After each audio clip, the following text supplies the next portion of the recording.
Olá, meninos! Então, vamos dar continuidade ao nosso conteúdo sobre narrativa, mais especificamente agora falando sobre a fábula, que é o gênero que a gente está trabalhando durante essa quarentena, mas que nós ainda não conversamos sobre. Primeiramente, a gente precisa lembrar que a fábula é uma narrativa, óbvio. Então vamos recordar algumas partes da estrutura da narrativa. Primeira coisa, como a narrativa começa? A narrativa começa sendo apresentada ao leitor. A apresentação da narrativa é aquele momento em que são apresentados ao leitor os personagens, as características daqueles personagens, a ambientação da narrativa. É o momento da narrativa em que são dadas as informações iniciais para situar o leitor dentro daquela narrativa. E aí, essa situação inicial que vai permitir que o leitor conheça a narrativa vai sofrer alguma alteração. Afinal, se a situação se mantivesse sempre a mesma, ninguém iria querer saber da narrativa, não é? Então, essa situação inicial de tranquilidade, de apenas apresentação da narrativa, vai ser modificada por alguma situação que vai dar origem ao conflito.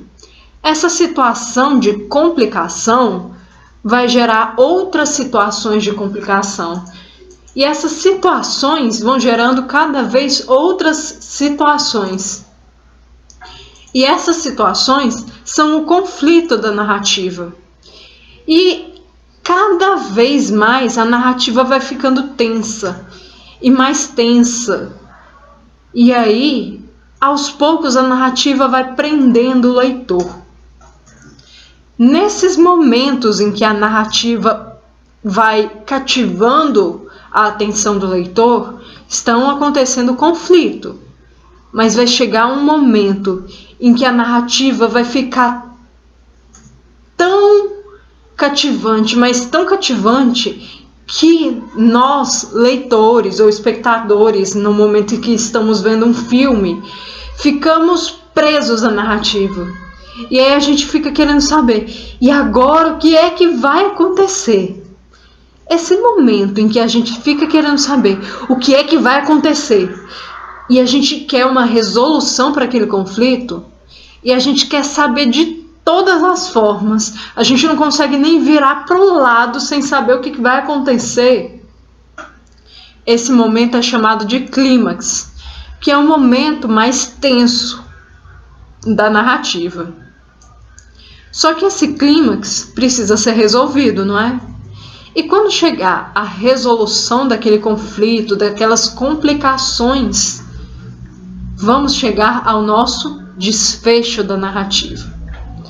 O desfecho da narrativa é justamente aquele momento em que tudo volta ao normal, em que nós voltamos para uma situação de tranquilidade. É o momento em que todos viveram felizes para sempre. Ou não. Nem todo desfecho vai ser feliz, né? Nem todo final vai ser feliz. Mas é aquele momento em que a narrativa volta àquela situação de maior tranquilidade.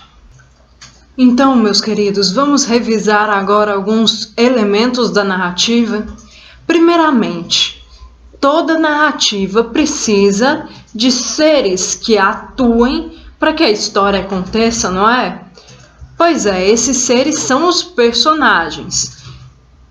E se eles vão agir em determinado lugar. Esse lugar em que a narrativa está acontecendo, em que os personagens estão agindo, é o espaço da narrativa. E eles também vão fazer suas ações durante determinado tempo. E esse tempo da narrativa vai E esse tempo e esse espaço da narrativa, junto com os personagens, vão compor o enredo da narrativa, certo? O enredo é a história da narrativa propriamente dita.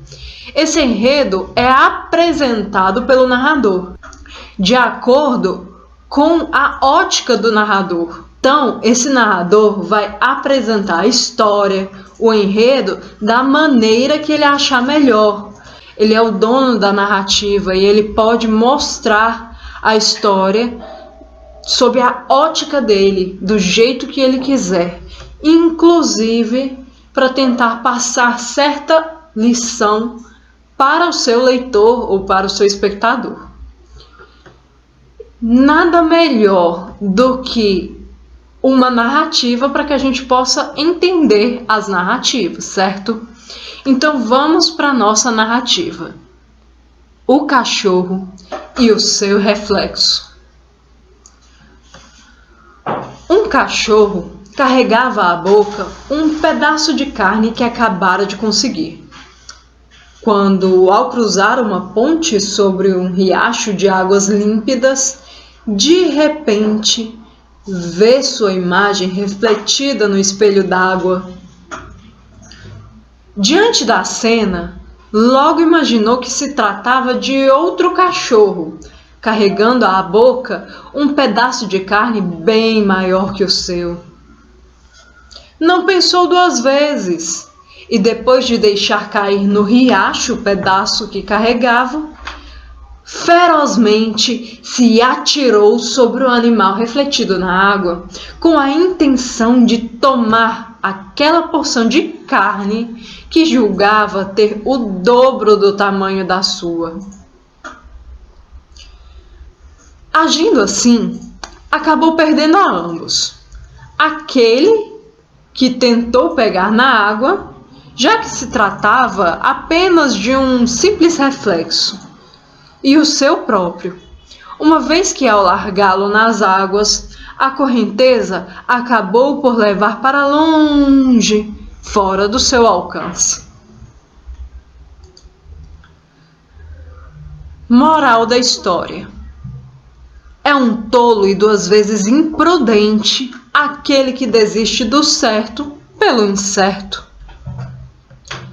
Segunda moral da história: mais vale uma migalha na mão do que um saco de milho na imaginação. Vamos perceber agora a estrutura da narrativa? Primeiramente, há uma apresentação da nossa narrativa. O cachorro, o nosso personagem, é apresentado em uma situação inicial em que ele carrega um pedaço de carne enquanto ele está cruzando uma ponte. Essa é a situação inicial da narrativa, é a apresentação. A gente imagina que aquele cachorro que carrega à boca um pedaço de carne vá simplesmente atravessar a ponte e, quando chegar do outro lado, vá continuar comendo a carne dele, né? Essa seria a sequência natural da narrativa. Só que existe uma complicação que vai mudar os rumos daquela narrativa.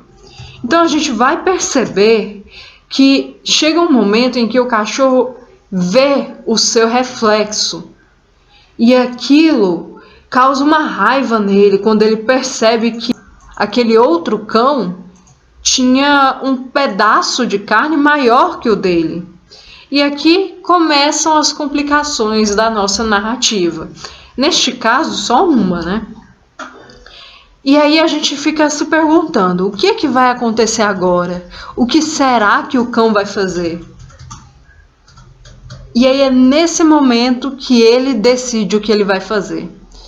Ele deixa cair o pedaço de carne, ele solta o pedaço de carne que ele tem em busca de um pedaço de carne maior. Só que esse pedaço de carne maior não existe. E assim ele perdeu os seus 2 pedaços de carne. Esse foi o desfecho da narrativa. É aquele momento em que a gente volta à tranquilidade inicial, porque já aconteceu o que a gente esperava que fosse acontecer, que é a resolução do problema. Vocês estão vendo que essa resolução não foi a melhor das resoluções. Nem sempre o desfecho vai ser feliz. Nem sempre vai ser aquele momento viveram felizes para sempre. O desfecho é só aquele momento em que tudo que tinha para acontecer já aconteceu. Vamos agora conversar um pouco sobre a fábula. Lembrando, o que são fábulas? São narrativas que têm o objetivo de passar um ensinamento, uma moral. Elas vão utilizar personagens animais. Só que esses personagens animais, na verdade, representam seres humanos. E as situações pelas quais esses animais passam são situações que representam situações que os seres humanos passam. Então, os animais dentro da narrativa, na verdade, têm o objetivo de representar os comportamentos humanos. Ou seja, os animais simbolizam as características humanas, que dentro dessas narrativas vão ser alvos de crítica. O cão representou um ser humano imprudente que tinha uma situação certa, mas que largou aquilo que era certo pelo incerto, por uma coisa incerta. Por exemplo, imaginem alguém que tem um emprego com o qual se sustentar. Só que aí ele ouve falar de uma nova oportunidade. Ele não tem certeza se vai conseguir aquela oportunidade de emprego. Mas ele mesmo assim larga seu emprego, mas ele não consegue esse novo emprego. Ele perdeu o emprego, não conseguiu um novo emprego. Esse homem é como se fosse o cachorro. Cada um desses empregos é como se fosse o pedaço de carne. Vocês estão vendo que essa situação do cachorro tem o objetivo de representar uma situação pela qual um ser humano passaria. O público-alvo da fábula é qualquer pessoa. A fábula não é um gênero feito para crianças, porque afinal não são só as crianças que precisam aprender as coisas da vida. Todos os adultos, todo mundo precisa aprender a lidar com a vida. E as fábulas, como tem o objetivo de passar ensinamentos, passam ensinamentos para todo mundo, porque todo mundo precisa aprender. Então, o público-alvo da fábula vai desde crianças até idosos. Lembrando, a fábula é um gênero que apresenta situações metafóricas, ou seja, situações que simbolizam situações pelas quais os seres humanos passariam, mas que na verdade não tem valor em si, mas tem valor enquanto símbolo. O espaço e o tempo da narrativa geralmente são imprecisos. No caso da fábula, na nossa fábula, o cão carregava um pedaço de carne perto de um riacho. Não há uma descrição muito precisa do local em que ele estava. A gente não sabe também em que época essa narrativa aconteceu. As narrativas fabulosas são apresentadas dessa maneira justamente para dar uma ideia de atemporalidade, ou seja, para mostrar que aquele ensinamento vale para qualquer época. Imaginem, lá na pré-história, se alguém contasse essa história, serviria. Lá na Grécia Antiga, se alguém contasse essa história, também seria útil. Assim como hoje em dia, se alguém contar essa história, vai ser útil. Então, Os ensinamentos das fábulas também são atemporais. O narrador das fábulas geralmente vai ser um narrador em terceira pessoa. O foco narrativo, então, vai ser esse narrador em terceira pessoa, observador. Ele apenas conta os fatos observados, ok? E uma coisa que eu quero deixar bem clara: as narrativas fabulosas geralmente são curtas, enxutas. O tempo é muito curto, o espaço da narrativa é curto. Geralmente é descrita uma cena que acontece em um local. E essa cena representa toda uma situação humana, é uma alegoria, é um símbolo a alguma situação vivida pelos seres humanos. Os fatos geralmente são descritos em sequência, um depois do outro. Uma coisa que eu quero deixar bem clara para vocês: existem livros didáticos que vão apresentar fábulas cujos personagens são seres humanos ou objetos. Tomem cuidado com isso, porque, na verdade, há uma classificação específica para esses tipos de textos, que são semelhantes às fábulas, só que os personagens são diferentes. As fábulas apresentam personagens animais. Apesar de terem finalidade e função semelhantes à fábula, eles têm personagens diferentes e por isso recebem outros nomes. Por exemplo, quando são personagens humanos, dá-se o nome de parábola. Tem a mesma função da fábula, que é passar uma lição, usar uma história simbólica para passar uma lição. Só que os personagens são humanos. É uma parábola. Agora, se esse texto que tenta passar uma lição for um texto cujos personagens são objetos, aí ele vai ser chamado de apólogo. Eu não vou cobrar isso agora de vocês. Eu só estou avisando isso para responder a alguma dúvida que possa surgir no momento em que vocês forem ler algumas histórias que têm essa mesma finalidade que a fábula, mas são personagens diferentes. Agora eu vou passar a orientação para vocês sobre como que vocês vão fazer uma fábula, ok? Porque isso é a próxima redação que vocês vão ter que fazer. Primeira coisa, escolha uma lição, um ensinamento que você quer passar. Lembram da moral da nossa história aqui? Então, essa é a parte mais importante, porque é a partir dela que vocês vão conseguir formar a história de vocês. Primeira coisa, escolher uma lição, uma moral que vocês querem ensinar. Depois, vocês vão pensar em como simbolizar aquela moral por meio de uma história. Ou seja, fazer uma história que represente essa moral. Quando essa história que represente essa moral estiver pronta na cabeça de vocês já tiverem imaginado, vocês vão escolher os personagens e observar bem as características mais marcantes desses personagens que vão compor essa história que quer simbolizar a lição.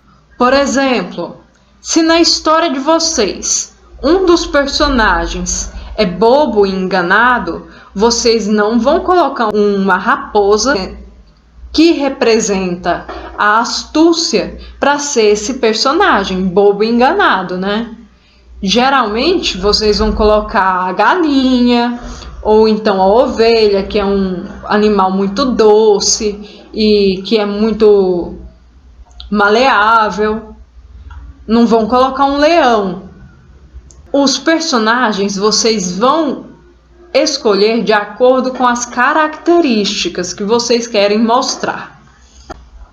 E aí vocês imaginam quais serão as falas desses animais. E já podem imaginar como que essas falas vão se encaixar dentro da história, ok? Isso é o mais importante.